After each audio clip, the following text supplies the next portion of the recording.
স্বৈরাচার আওয়ামী লীগকে, স্বৈরশাসক আওয়ামী লীগকে যদি কেউ জায়গা দেয়, যদি কেউ তাদেরকে আবার পুনরায় তাদের জায়গায় ফিরিয়ে আনতে চায়, তাদের পুঙ্খানুভাবে বিচার আচার না করে,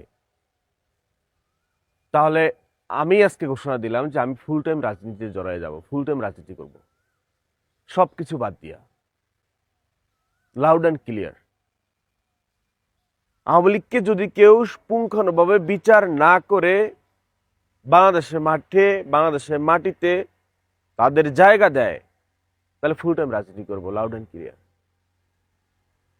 গতকালকে দেখতে পারলাম, এখনো তো শপথ পড়ানো হয় নাই, কিছু হয় নাই, তাদের অফিস উদ্বোধন।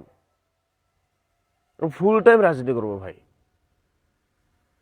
বিএনপির ম্যাক্সিমাম লোকজন শিক্ষিত, এডুকেটেড পার্সন, যারা ছাত্রদল করে বিশেষ করে।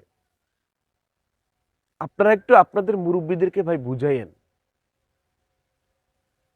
যে এই স্বৈর শাসকের জন্য আপনার চাচা, আপনার বাবা, আপনার খালু, আপনার মামা বিগত অনেক বছর বাড়ি থাকতে পারে নাই, ধান খেতে পালায় থাকতে হয়েছে।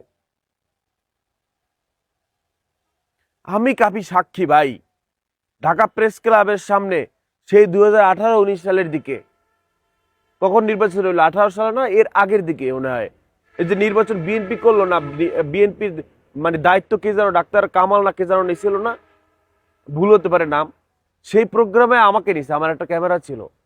মানে ওই বিএনপির মিছিল, স্লোগান, কথা, এগুলো তো মিডিয়া কভার করতেছিল না, আমাকে নিছিল, আমার ভাই ভাইদের ধরতে আমি গিয়েছিলাম। তখন গিয়ে দেখছি যে প্রেস ক্লাবের সামনে তার দাঁড়ায় হয়েছে, কিন্তু একটা মিছিল যে করবে, সেই মিছিল আওয়ামী লীগের জন্য বিএনপি করতে পারে নাই। রাস্তায় নামে যে একটা মিছিল করবে বিএনপি, সেটা করতে দেয় নাই আওয়ামী লীগ। সেই আওয়ামী লীগকে আপনি এখন এসে পুনর্বাসন করতে চাইবেন, করবেন, চেষ্টা করবেন, এটা তো আমরা মেনে নিব। আমরা আওয়ামী লীগের বিরুদ্ধে, আমরা ফেসিবাদের বিরুদ্ধে, আমরা স্বৈর শাসকের বিরুদ্ধে, আমরা স্বৈরাচারের বিরুদ্ধে আন্দোলন সংগ্রাম করে তাদেরকে তারা দেশ থেকে চলে গেছে মানুষের চোখের মুখে পড়ে। সেই স্বৈর শাসক জালেমকে আবার আপনারা জায়গা দিবেন, আর সেটা আমরা মেনে নিব? How is possible? এটা আমরা কখনো মেনে নেব না।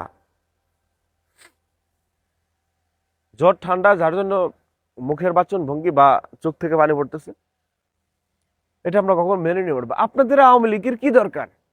আপনারা সোজা মাথায় রাজনীতি করেন, আপনারা সুন্দরভাবে রাজনীতি করেন, আপনারা নিয়ম মেনে রাজনীতি করেন, আপনারা মানুষের সাথে মিশে যান। আর কি চাই জীবনে? আপনার কেন আওয়ামী লীগকে টানতে হবে? কেন একটা স্বৈর শাসককে টানতে হবে? কেন স্বৈরাচারের সাথে আপনার বন্ধুত্ব করতে হবে? আপনার বন্ধুত্ব হবে জনগণের সাথে, আপনার বন্ধুত্ব হবে তৃণমূলের মানুষের সাথে, আপনার বন্ধুত্ব হবে জেনারেল পিপলের সাথে। স্বৈর শাসকের সাথে আপনার কিসের বন্ধুত্ব, যার জন্য আপনি ঘর বাড়ি ছাড়া হয়েছেন, থাকতে পারেন নাই, অন্যায়ভাবে জেল জুলুম কাটছেন? কেন তার সাথে আপনার প্রেমটা কিসের?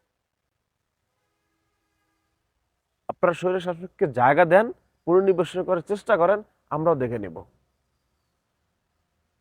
তখন আমরা এই মুখ দিয়ে ব্যান ব্যান করবো না, তখন আমরাও রাজপথে থাকবো। আপনারা স্বৈর শাসককে জায়গা দেন, দিতে থাকেন।